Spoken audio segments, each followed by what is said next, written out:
Halo, perkenalkan nama saya Maria Yasinta Alan, NIM 20611111015, Program Studi PGSD semester 2 kelas A.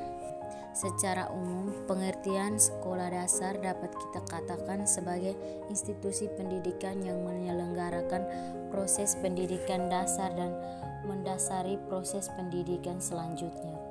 Pendidikan ini diselenggarakan untuk anak-anak yang telah berusia 7 tahun dengan asumsi bahwa anak seusia tersebut mempunyai tingkat pemahaman dan kebutuhan pendidikan yang sesuai dengan dirinya.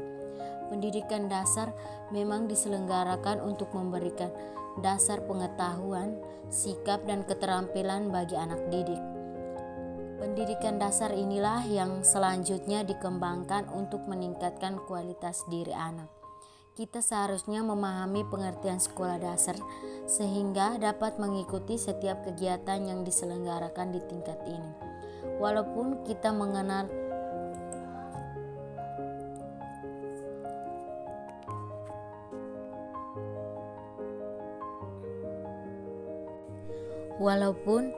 mengenal pendidikan anak usia dini atau PAUD, tetapi setidaknya mereka lebih mengendapkan utama melatih anak bersosialisasi dengan teman dan masyarakat, bukan untuk mengikuti pendidikan dan pembelajaran yang mengarah pada pemahaman pengetahuan.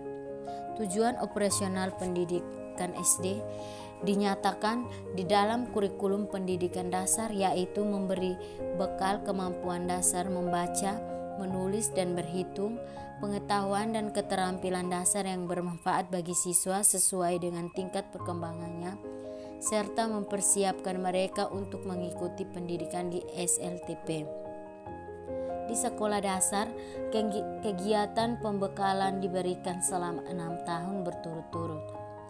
Pada saat ini, anak didik dikondisikan untuk dapat bersikap baik-baiknya.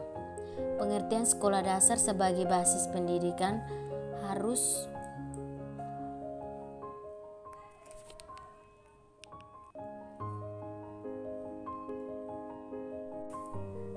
benar-benar dipahami oleh semua orang sehingga mereka dapat mengikuti pola pendidikannya.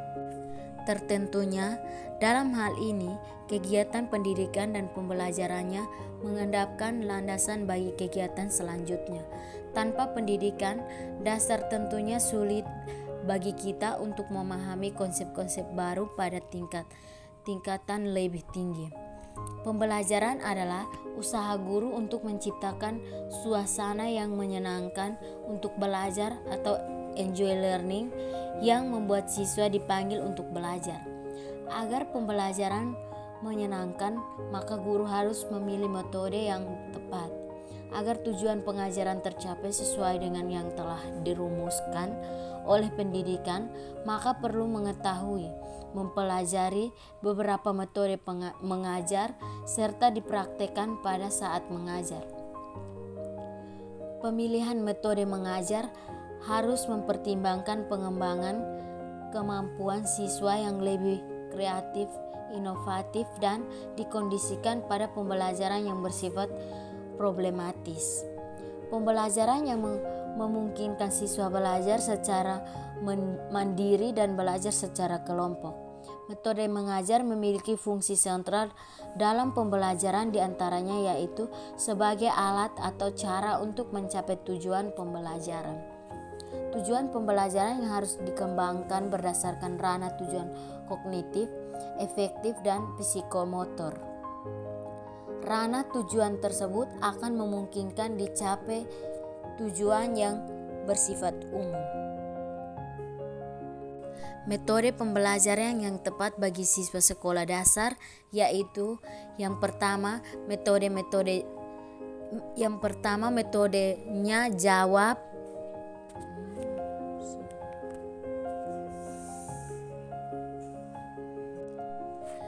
Metode pembelajaran yang tepat bagi siswa sekolah dasar yaitu yang pertama metode tanya jawab. Metode tanya jawab digunakan dengan maksud Yang pertama, melanjutkan atau meninjau pelajaran yang lalu.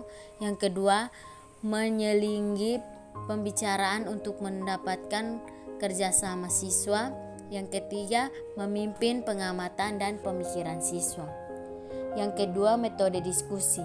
Metode diskusi adalah cara penyampaian bahan pelajaran di mana guru memberi kesempatan kepada siswa untuk mengumpulkan pendapat, membuat kesimpulan, atau menyusun berbagai alternatif pemecahan masalah. Yang ketiga, metode kerja kelompok. Kerja kelompok dapat diartikan sebagai suatu kegiatan belajar mengajar di mana siswa dalam satu kelas dipandang sebagai suatu kelompok atau dibagi atas kelompok-kelompok kecil untuk mencapai suatu tujuan pengajaran tertentu.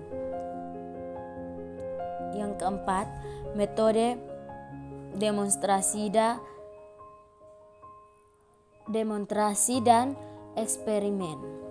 Antara metode demonstrasi dan eksperimen sebenarnya berbeda, akan tetapi dalam praktek sering dipergunakan silih berganti atau saling melengkapi.